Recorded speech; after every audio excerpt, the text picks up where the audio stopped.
لو سألت أي حد البيزنس ديفلوبر بيفكر زي مين؟ أغلب الناس في السوق هتقولك زي السيلز. بس الكلام ده مش صحيح يا صديقي، لأن السيلز أغلبهم بيفكر في الصفقة اللي جاية، الديل اللي أنا هعمله بكام وهكسب منه كام دلوقتي. لكن البيزنس ديفلوبر يا صديقي بيفكر في أثر القرار اللي هو بياخده عن الشراكات مع الشركات التانية على المدى الطويل. بيشوف الشركة دي هتفيدني قد إيه خلال ال6 شهور الجايين أو السنة اللي جاية أو السنتين الجايين. بعدين بيقعد يسأل نفسه كذا سؤال: هل الشراكة دي هتفضل مفيدة؟ هل الجهد المبذول في الشراكة دي على المدى الطويل تستاهل ان انا اخش اشارك الناس دي على قد التعب اللي انا هتعبه؟ هل السوق ده هيفتح لينا فرصة جديدة؟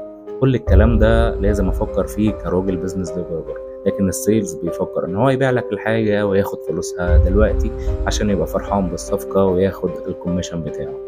في كتاب اسمه The Startup Owners Manual.